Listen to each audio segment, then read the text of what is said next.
Good morning, everybody, or I should say good afternoon your time. It's a really auspicious day here in Tokyo because the cherry blossoms are in full bloom from this morning. So I think this is a really good sign. And so first of all, I want to thank Jolene Sensei, her staff, for inviting me to speak. This is the second talk on Agni Yoga that I've given in my life.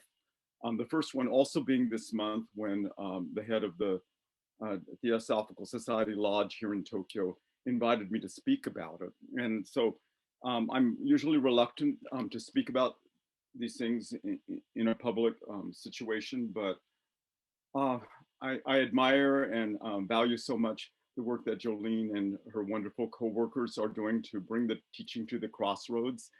And it's really an honor to join you all. So thank you. And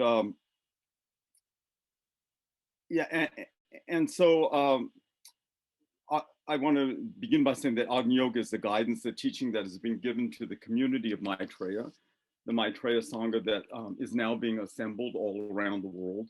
So I'd like to speak today about the connection between Maitreya, the future Buddha, and the highest ideals of thought and culture.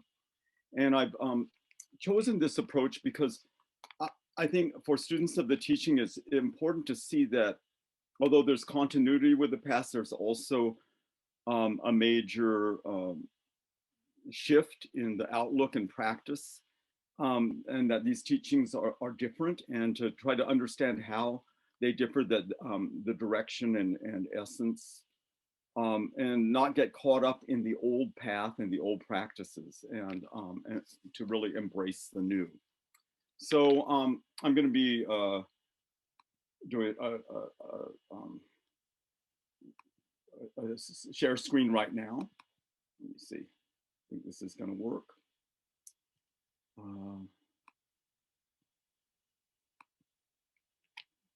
Okay, here we go. All right, so this is everybody's favorite Japanese Buddhist image, the wooden statue of Maitreya at Koryuji Temple in Kyoto.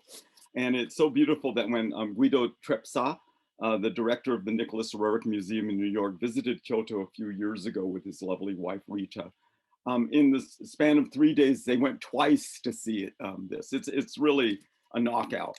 And this image of Maitreya deep in thought is a cultural artifact whose beauty and inner meaning attract people of various backgrounds and beliefs, and thus demonstrating in real life that well-conceived, well-executed works of culture have the power to create positive emotions and bonds.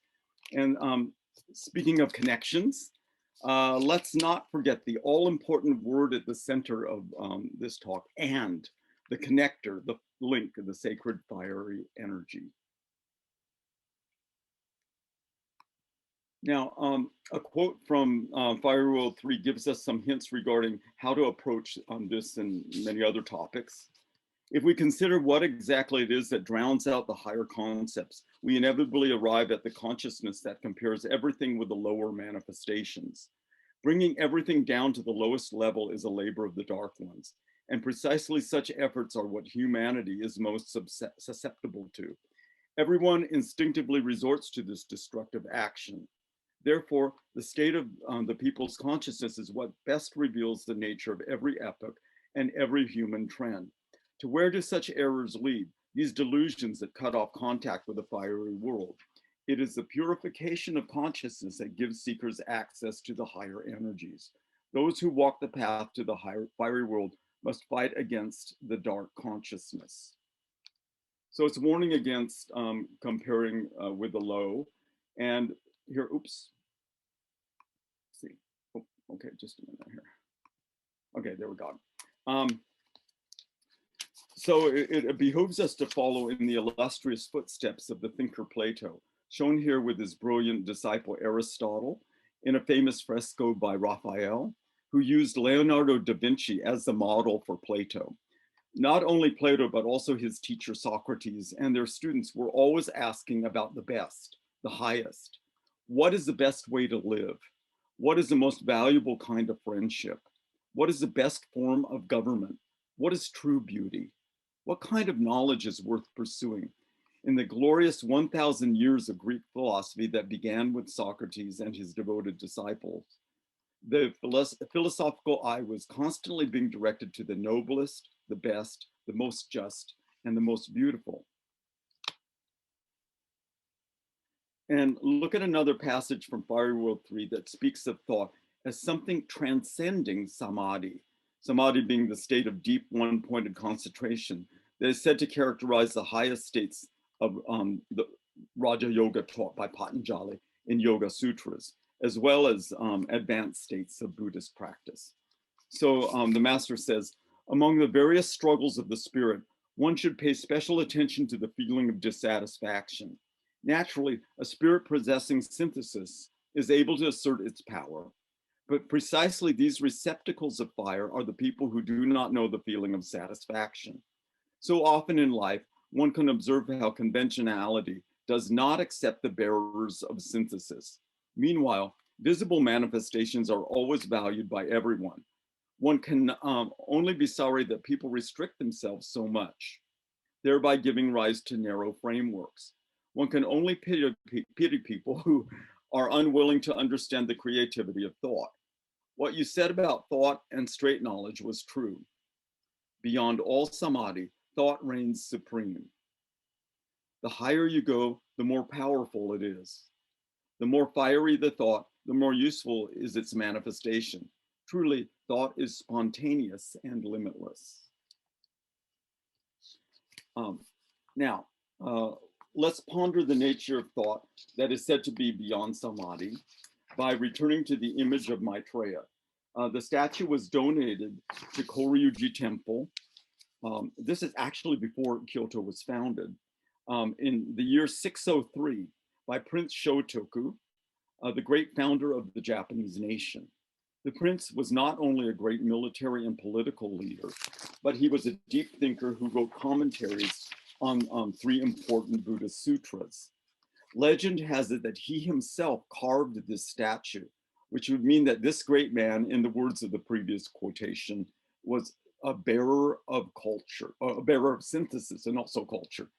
And he chose to depict not only a contemplative Maitreya, but also one who had one leg folded up and the other, the left leg, on the earth.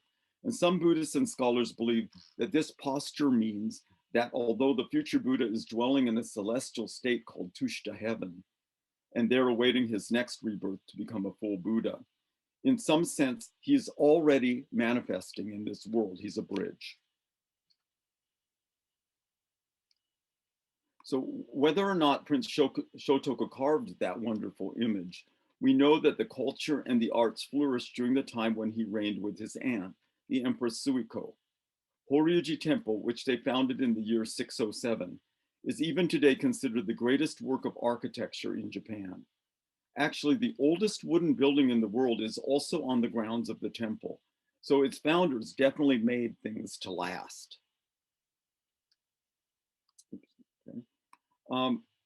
Chuguji nunnery, and it's interesting that in the early years of Japan, a lot of the Buddhist institutions were nunneries. They were for women. Women were a central concern.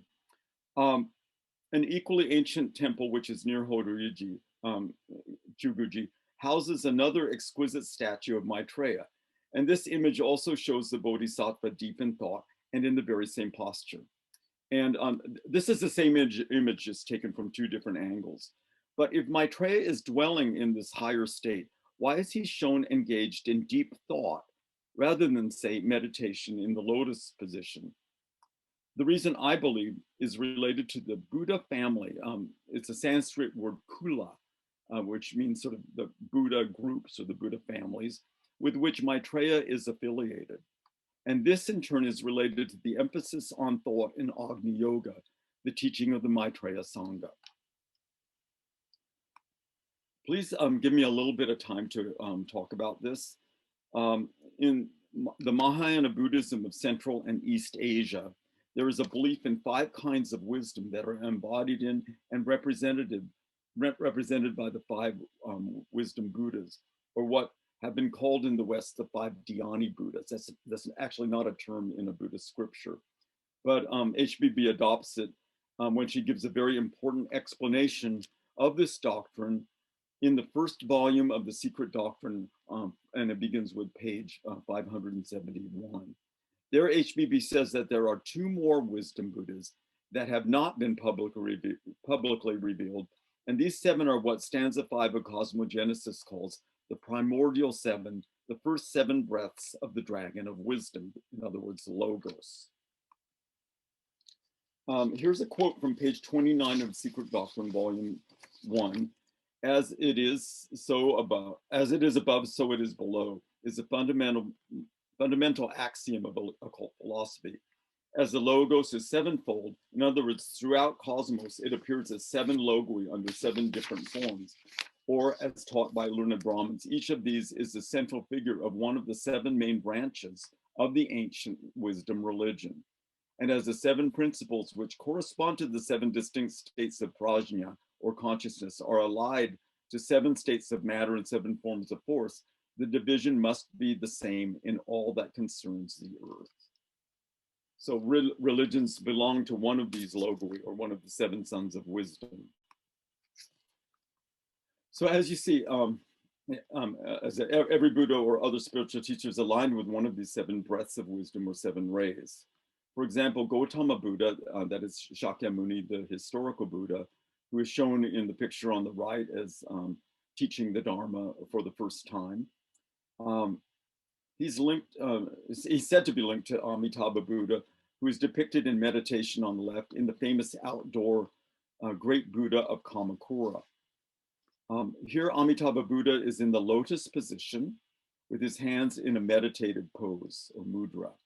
He represents the wisdom of subtle observation, helps us to overcome selfish attachments and develop keen perception and discrimination.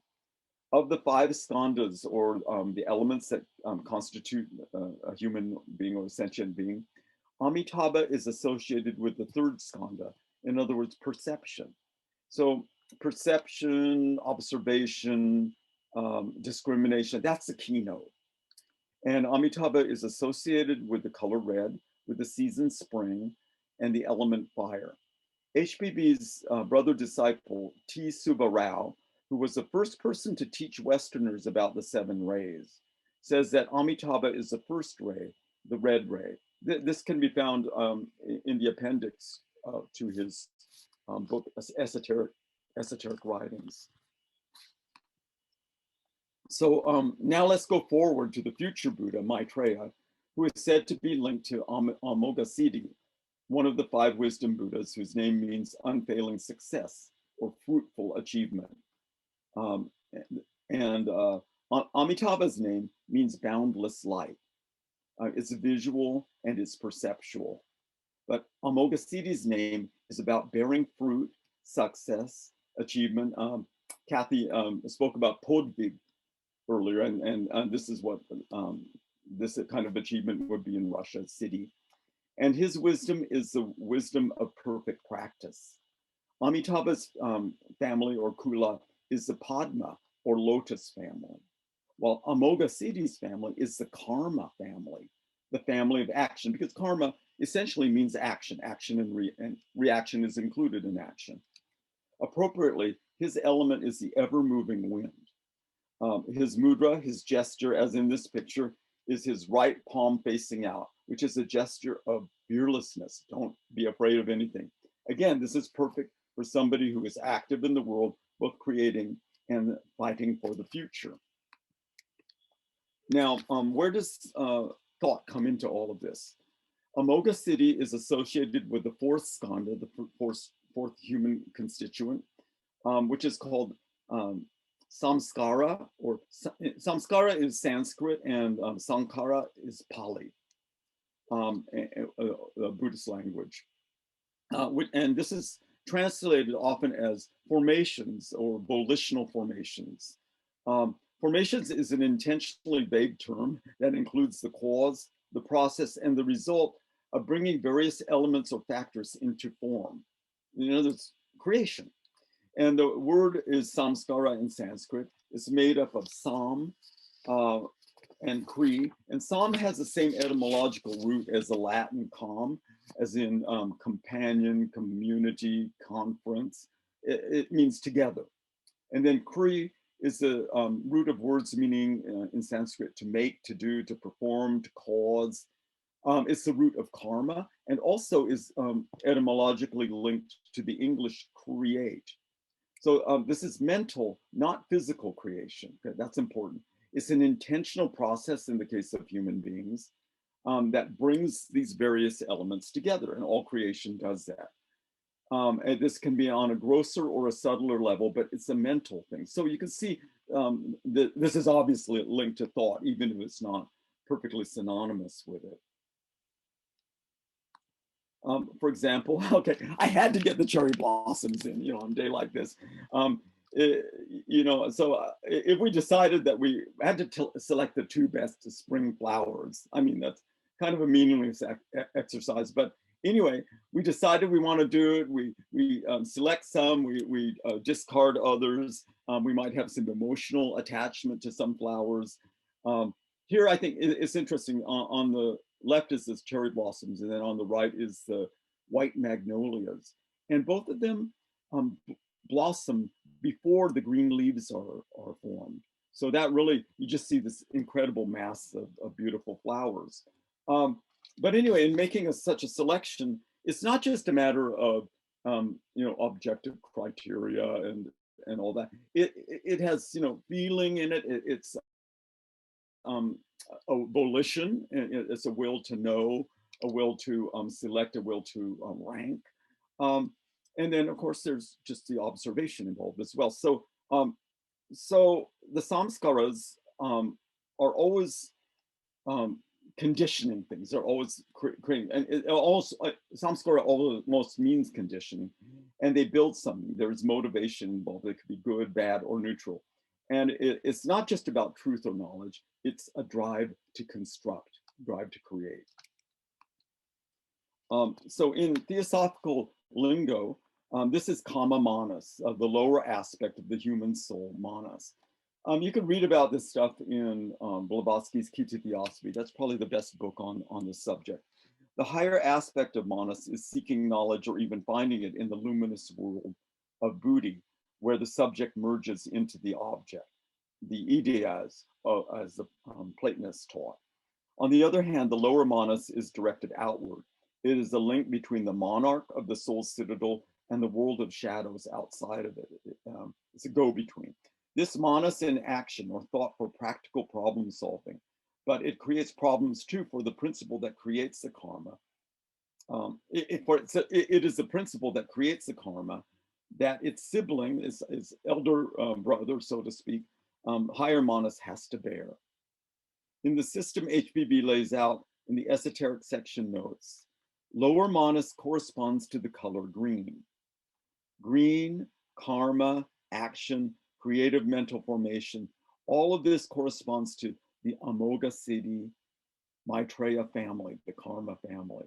I should add that according to tradition and also to the teachings of HBB, this principle corresponds not only to Saturn. Saturn is often associated with the color green or with black in traditional Western thought and medicine, but also to the moon and to the earth itself. All of these are on the same wavelength, the same cosmic ray. Now, here I like this. This is a peacock lord. Actually, it was the peacock lady, and it became sort of gender neutral as it proceeded into East Asia. I like it. You can see above the peacock's head are these 3 circles, which may remind us of many, many triads.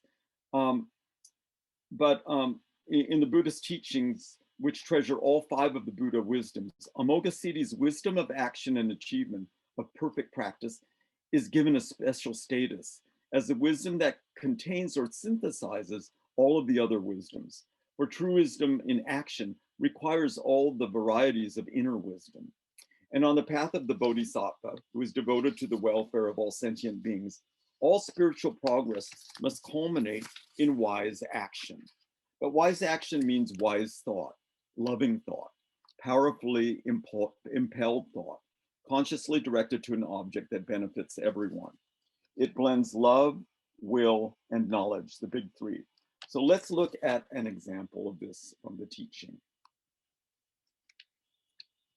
Among all the creative energies, thought is the highest. What might be the crystal of this energy? Some believe that precise knowledge is the summit of thought, but it is more correct to say that legend crowns thought. In legend, the essence of creative energy takes shape, with hopes and achievements expressed in concise formulas.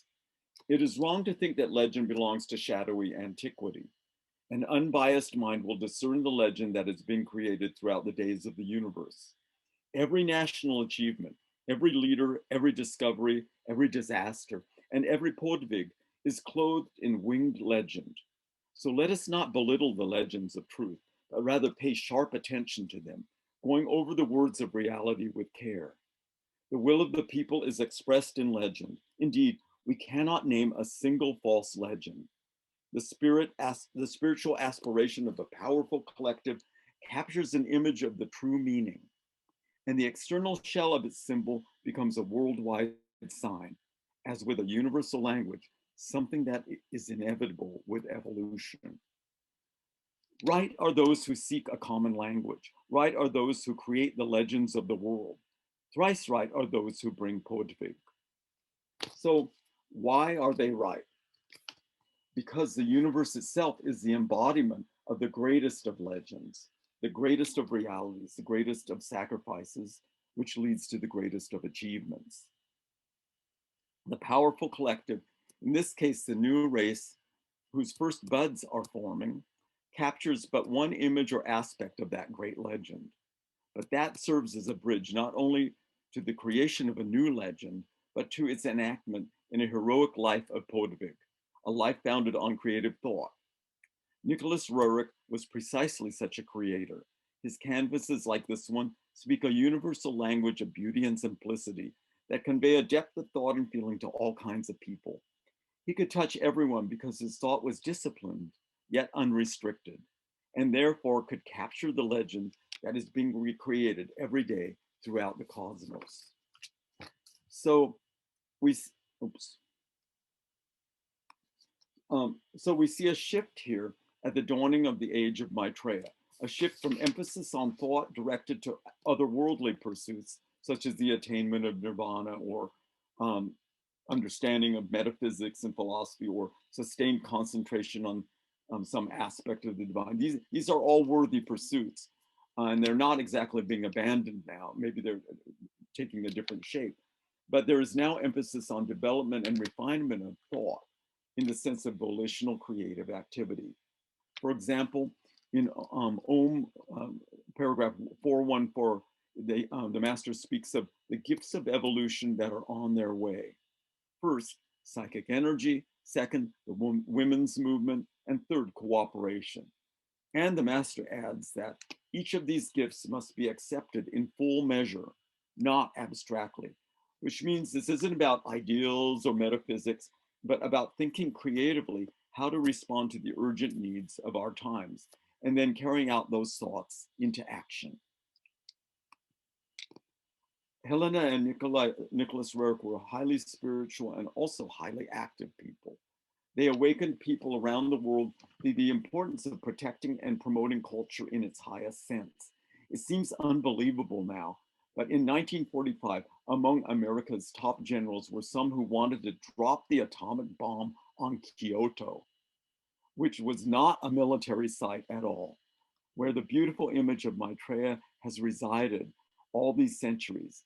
And it doesn't seem too much of a stretch to suggest that the ideas that the Roerich set into motion decades before then had some influence on the highest echelons of the American government and elite, encouraging them to avoid this pointless, vengeful choice.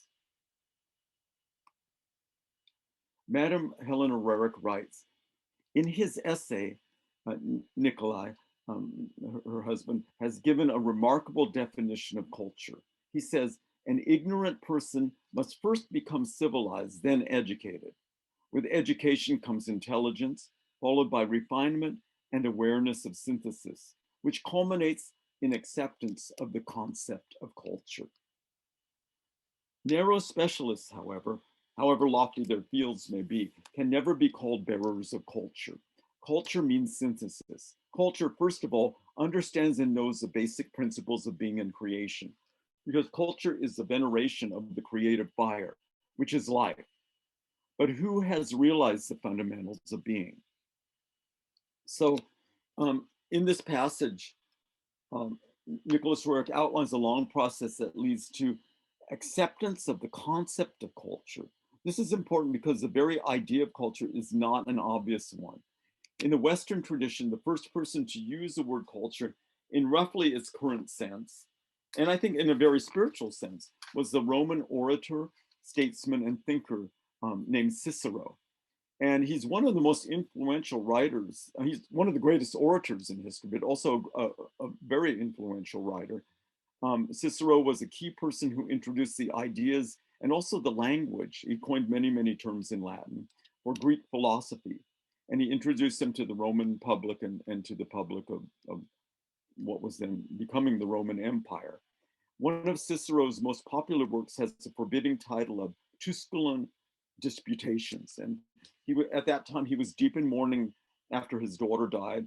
And so he put aside all of his public duties, which were considerable. He was at one time the consul, the highest office in Rome. And he went to his country villa in Tusculum, where he plunged into studying and writing about the benefits of philosophy. The resulting work mentions Cultura Animi, literally the cultivation of the soul. And I think this is the concept of culture that Nikolai Roerich is referring to in the above quote. So you can call it soul, you can call it mind, you can call it psychic energy.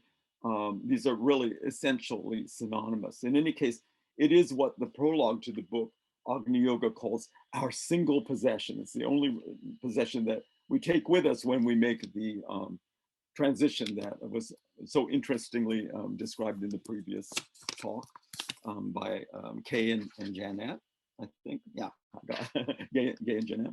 A wonderful, very interesting talk. So our primary job in life is to cultivate and master this fiery energy and use it in work for the creative good or the common good. With cultivation of this sacred energy, everything becomes possible, even the creation of a whole new planet. Without it, nothing goes right. So you can have the best system. This is what modern world is, systems. You can have a wonderful written constitution. You can have a great blueprint, but you have to have workers to build it. And those workers, human beings, are their energy. So without cultivating the pure psychic energy, nothing will really be built in the right way. So Buddhism speaks a lot about cultivation of certain virtues that are called the Paramitas or perfections. There are 6 or 10 in various Buddhist texts, but the third part of the Voice of the Silence, which HBB translated from Senzar, it speaks of 7 perfections. And cultivating these virtues is the key to progress on the path. You know, I mean, there's lots of different virtues spoken of in different cultures, a lot of overlap. But this is, I think, is a very useful model. For example, take the first paramita, giving. I'd say in most Asian Buddhists have rarely have ever meditated. I mean, it's not like everybody's meditating in Asia, not like that at all. But most of them have done dana, and dana in sort of the practical sense means giving alms to people who need it, or offering food to monks and nuns. So this is done all over Asia, not so much in Japan now. Giving is also one of the 5 things that every Muslim is obliged to do. So if they can. And obviously what is important is not so much the transference of a material object, but rather the ability for the person giving to see himself or herself as a giver, a creator, and not a taker.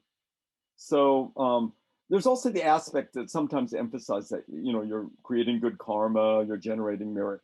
But the really important result is the cultivation of one's own mind, one's own soul.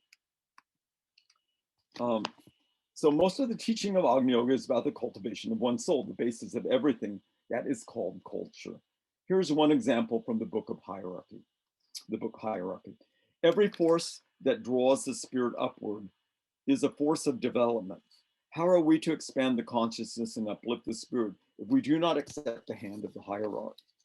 Conceit is so harmful in the way it delays progress. So it is worth pointing out that all those who warn about excessive devotion to the master, that only by the power of devotion to the master is one able to achieve refinement of consciousness.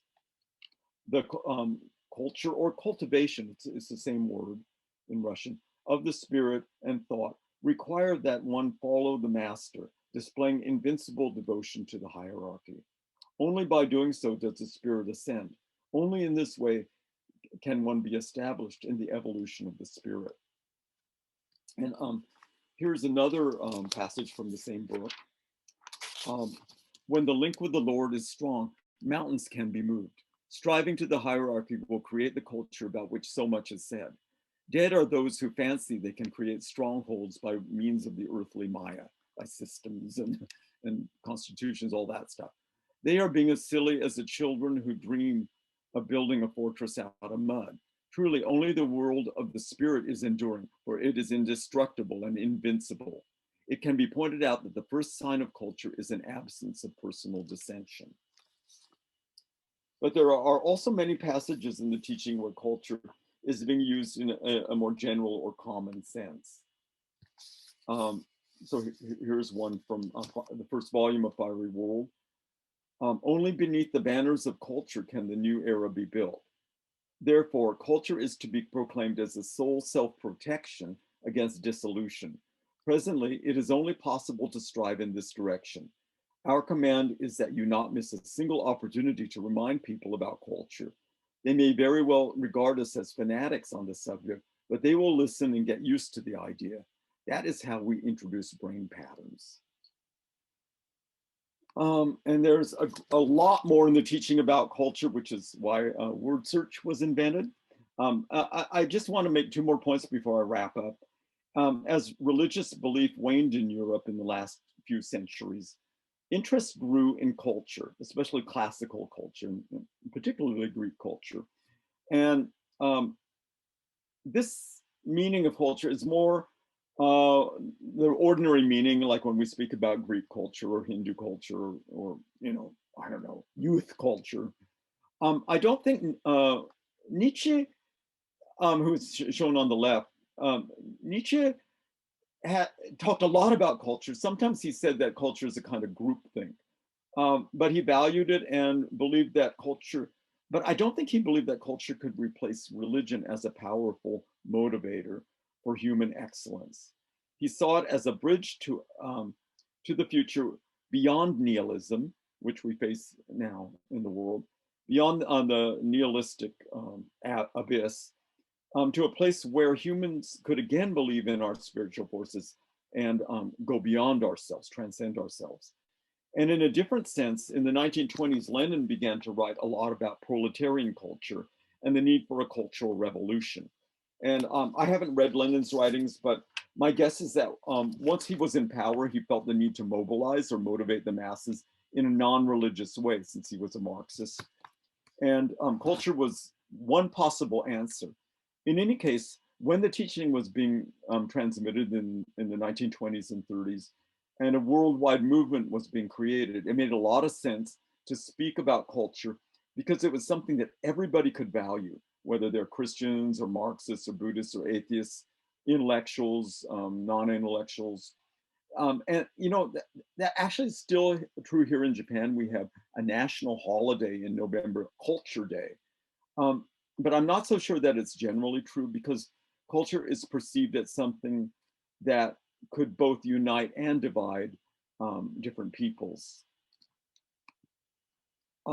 Now, which brings us to a final point, and I don't want to overstate the idea of national culture, because in many passages, the master says, the Agni Yogi does not belong to any one culture, but culture is important to know about, to pay attention to, just as say, learning a language, you have to also learn the language of the culture that you're living in, or understand that. So I want to say that different cultures, so to speak, are on different cosmic wavelengths or on different rays. And Japan, with its red and white flag, its love of fire, actually, the Mount Fuji, you know, our national symbol, is the word Fuji is the word for fire in the Aboriginal Ainu language. Japan has iron and steel products, which again iron corresponds to fire and that ray. It has an electronics industry, electricity corresponds to it. And then martial arts, Mars. There's a refinement in visual arts. Again, fire is related to the eye. There's a religion of Amitabha, who, as I said before, is actually Japanese Buddhism. The largest sect, the majority of Buddhists belonged to the Amitabha form of Buddhism. And then also in the teachings of the temple, Master Hilarion talks about a red zone in the earth, and Japan is smack dab in the middle of that red zone. So that's one pretty obvious correlation that we can make. And then there's another nation whose obvious alignment is clear, both from traditions and the writings of HPB, and that's the Jewish nation, which was born and developed under the ray of Saturn, the moon, and the earth. And if I understand his article correctly, T. Subba Rao calls this ray in Hebrew, it's Ahe Yod-He, A-H-I-H. It's not Yod-He Vau-He, it's not Jehovah, but it's the higher aspect of that. And this ray is associated with green, which is a central color in the spectrum. And thus, over the century, Jews have often acted as mediators, middle men or middle women, bringing new ideas and forms to the various countries in which they have lived. The acumen associated with Kamamanas has made many Jews excellent lawyers, scholars, doctors, and merchants. And I'm mentioning this particularly because several of the members of the Rorik's group were Jewish, which is important because, as I pointed out before, Amoga City and Maitreya are also associated with this ray. So speaking of whom, Maitreya is on the left and Amoga City is on the right. And Maitreya is ushering in a new age, an age of refined thought and refined culture, which mutually uplift one another, culture and thought. We who have been given the teaching on the cusp of this new age have a special opportunity and thus a special responsibility to cultivate our spiritual energy and use our thought and love to transform our planet.